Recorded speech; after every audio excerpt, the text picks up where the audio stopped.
영웅시대 여러분, 혹시 우리 영웅님이 화장품 퍼프 공장에서 일하면서 가수의 꿈을 피우던 그 풋풋한 20대 시절 기억하시나요? 아, 정말 치열했던 시절이죠. 네, 그 기계 소리가 요란한 공장에서 스펀지를 막 겹겹이 찍어내는 고단하고 반복적인 육체 노동을 하셨잖아요. 그런데도 머릿속으로는 끊임없이 음정과 박자를 그리면서 노래에 대한 갈망을 절대 놓지 않았던 그 청년 말이죠. 맞습니다. 홍대의 한 카페에서 아르바이트를 하며 생활비를 벌어야 했던 참 팍팍한 현실이었습니다. 네, 그런데 그 흙먼지 묻은 현실 속에서도 영웅님이 품고 있던 찬란한 빛을 세상에서 가장 먼저 단번에 알아본 누군가가 있었습니다. 오늘 우리는 그 운명 같았던 발견의 순간으로 아주 깊이 들어가 보려고 합니다. 영웅시대 여러분, 유튜브 채널 영웅스쿨에 오신 것을 진심으로 환영합니다. 오늘 저희가 아주 깊이 있게 탐구해볼 주제는 바로 트로트 퀸 장윤정이 알아본 임영웅의 진짜 가치입니다. 벌써부터 가슴이 뭉클해지네요. 네, 단순히 겉으로 드러난 화려한 성공담을 나열하는 게 아니고요.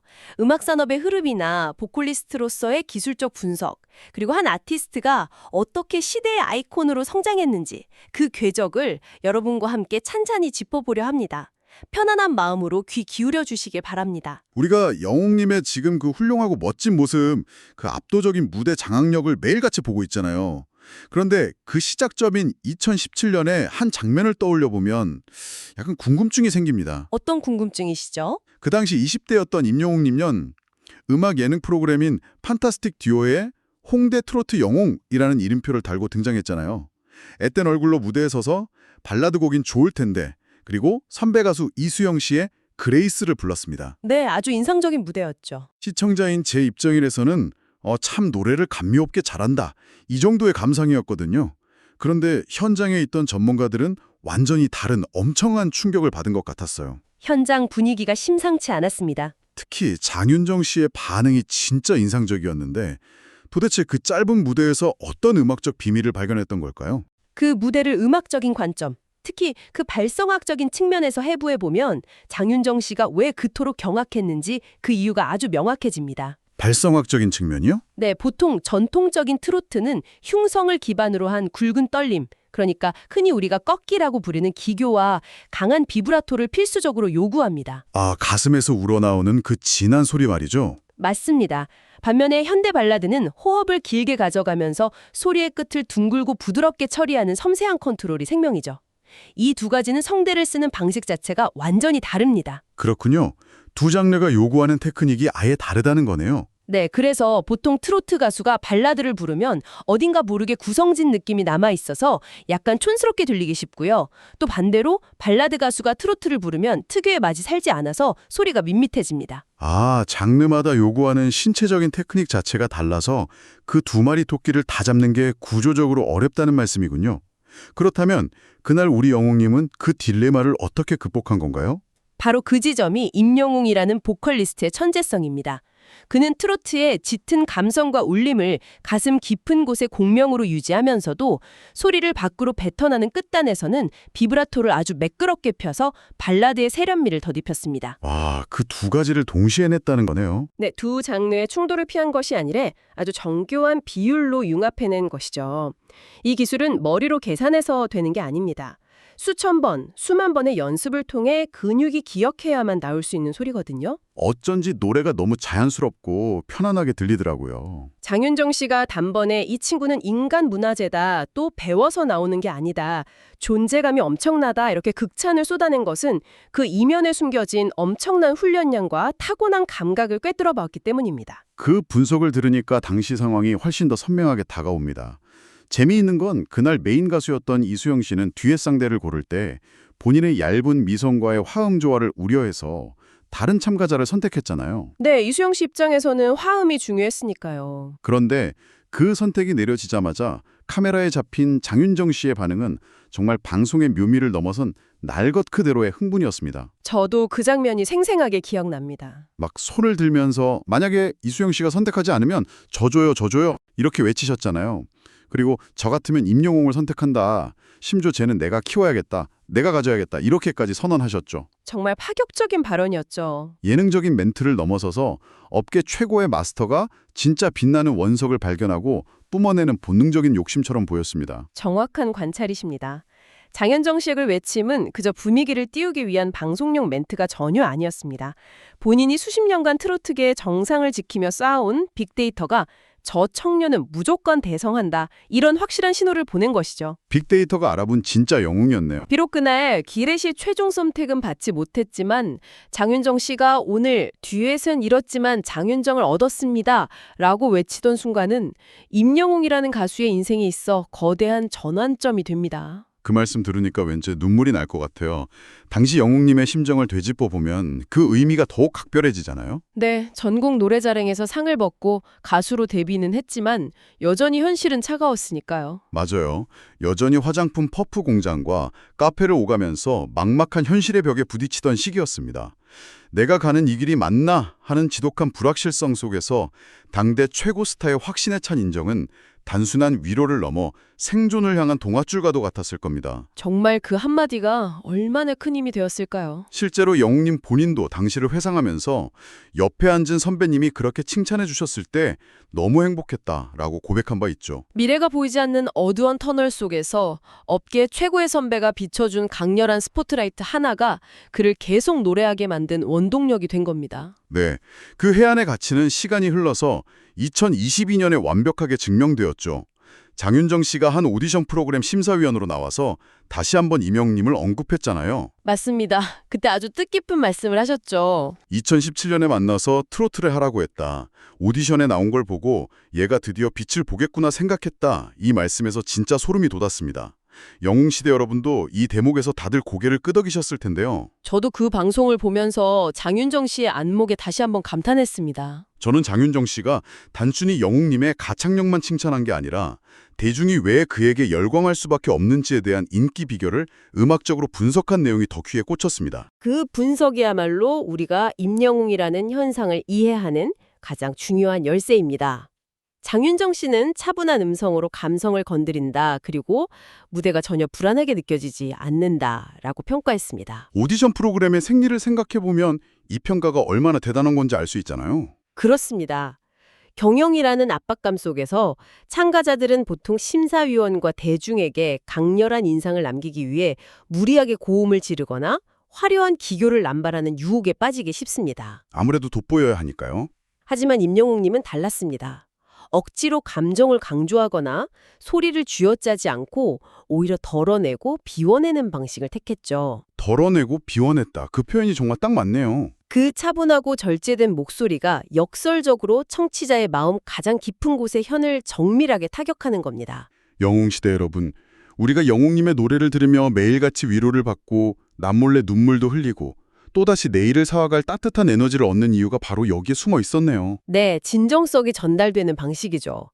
화려한 기교로 귀를 자극하는 음악은 한두 번 듣기엔 좋을지 몰라도 오래 곁에 두기엔 피곤하잖아요. 하지만 진심이 꾹꾹 눌러담긴 그 차분한 목소리는 우리 삶의 희로애락에 스며들어서 언제나 기대고 싶은 든든한 나무가 되어줍니다. 맞습니다. 장윤정 씨가 이런 가수를 보면서 후배들이 공부하는 거다. 화려한 고음이 없어도 마음을 건드릴 수 있다는 걸 임영웅을 통해 배운다라고 하셨죠. 네, 우리 영웅님이 이제는 한국 음악계에 살아있는 교과서가 되었다는 사실에 팬으로서 정말 형언할 수 없는 벅찬 자부심이 차오릅니다. 그 자부심은 단순히 팬덤 내부의 감정을 넘어서 실제 대중음악 산업의 지형도를 완전히 뒤바꿔 놓은 객관적인 지표들로도 증명되고 있습니다. 산업의 지형도까지 바꿨다는 말씀이시죠. 네, 장윤정 씨가 대국민 오디션 프로그램이었던 미스터트롯 첫 시즌을 대다수 전문가가 역대 최고의 걸작으로 꼽는 이유를 설명하면서 그 중심에 임영웅이라는 가수가 있었다는 점을 명확히 짚은 것도 같은 맥락입니다. 정말 미스터트롯은 전 국민적인 신드롬이었잖아요. 임영웅의 등장 이전과 이후 대한민국 음악계의 메인스트림은 완전히 달라졌습니다.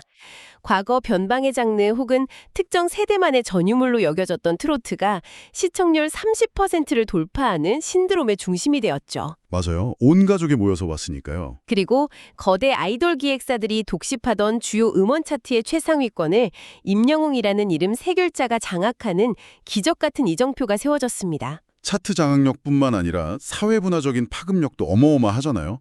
이른바 완판 신화라는 단어가 영웅님을 항상 따라다닙니다. 경제적 파급력도 정말 상상을 초월하죠. 콘서트 티켓팅은 오픈과 동시에 서버를 마비시키는 이른바 피켓팅의 대명사가 되었고요. 그가 모델로 나선 광고 제품들, 심지어 일상 속에서 가볍게 걸친 옷이나 작은 소품 하나까지도 눈 깜짝할 사이에 동인합니다. 그 영향력이 정말 대단합니다. 2017년에 저 친구는 내가 가져야겠다며 보석을 알아본 장윤정 씨의 그 날카로운 직감이 이제는 대한민국 전체를 뒤흔드는 거대한 문화현상이 되었다는 게 한편의 영화처럼 느껴집니다. 그토록 압도적인 위상과 완벽해 보이는 무대 이면에는 우리가 그의 인간적인 매력에 더욱 깊이 빠져들게 만드는 아주 흥미로운 일화도 존재합니다. 오, 어떤 일화인가요? 항상 무대 위에서 한치의 흔들림 없는 묵직한 안정감을 보여주는 임영웅님이기에 오디션 직후 살인적인 스케줄을 소화하던 시절 겪었던 생방송 에피소드는 그의 숨겨진 땀방울을 짐작하게 합니다. 살인적인 스케줄이라면 정말 눈코 뜰 새 없이 바빴을 때군요. 네, 신곡을 발표하고 음악방송 무대에 오르던 날의 일인데요. 당시 일정이 얼마나 폭력적일 만큼 바빴는지 녹음실에서 처음 들어본 노래를 거의 곧바로 생방송에서 불러야 하는 극한의 상황에 처했다고 합니다.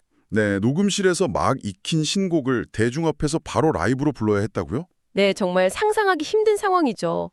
아무리 베테랑 가수라도 그런 상황이면 카메라 앞에서 굳어버리거나 음정이 흔들리는 게 당연할 텐데 그 엄청난 중압감을 어떻게 견뎌냈을지 진짜 숨이 막힙니다. 막상 큐사인이 떨어지고 생방송 무대에 올랐지만 노래가 입에 채 붙기도 전이라 가사가 머릿속에서 하얗게 날아가 버리는 아찔한 순간이 찾아왔습니다.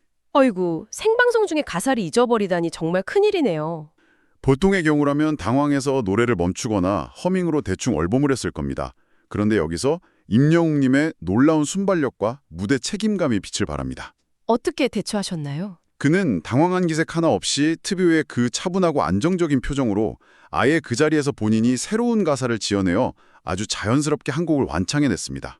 세상에, 가사를 새로 지어서 불렀다고요? 네, 훗날 이 실수담을 이야기하며 멋쩍게 웃는 그의 모습을 보면 하늘에서 뚝 떨어진 천재가 아니라 보이지 않는 곳에서 매 순간 치열하게 무대를 감당해온 노력파라는 사실을 깨닫게 됩니다. 가사를 새로 지어 부르면서도 평정심을 유지했다니 그 배포와 무대를 향한 진정성에 다시 한번 감탄하게 되네요. 화장품 퍼프 공장에서 스펀지를 찍어내며 묵묵히 내공을 다지던 청년, 장르의 한계를 넘어 자신만의 독보적인 감성을 구축한 아티스트. 그리고 생방송의 위기조차 기회로 만드는 프로페셔널이죠. 네.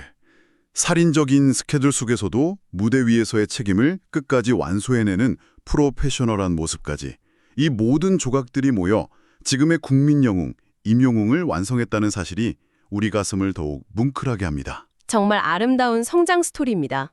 그리고 그 흙 속의 진주가 세상에 빛을 볼 수 있도록 가장 먼저 따뜻한 해안으로 길을 터준 장윤정 씨의 역할도 결코 잊을 수 없을 것 같습니다. 오늘 우리가 함께 나눈 이 서사들은 단순한 과거의 회고가 아니라 한 아티스트가 시대의 마음을 어떻게 움직이는가에 대한 훌륭한 기록입니다. 네, 정말 의미 있는 기록이죠. 여기서 저는 영웅시대 여러분과 함께 한 걸음 더 나아간 조금 더 도발적인 질문을 하나 던져보고 싶습니다. 우리는 지금까지 임영웅 님이 어떻게 트로트를 변방에서 주류로 이끌어냈는지, 그 장르적 한계를 어떻게 돌파했는지 이야기했습니다. 네, 새로운 역사를 썼죠. 그런데 최근 그의 행보를 보면 발라드는 물론 팝, 인디, 심지어 EDM 사운드까지 과감하게 융합하며 끊임없는 음악적 실험을 이어가고 있습니다. 아, 듣고 보니 정말 그렇네요.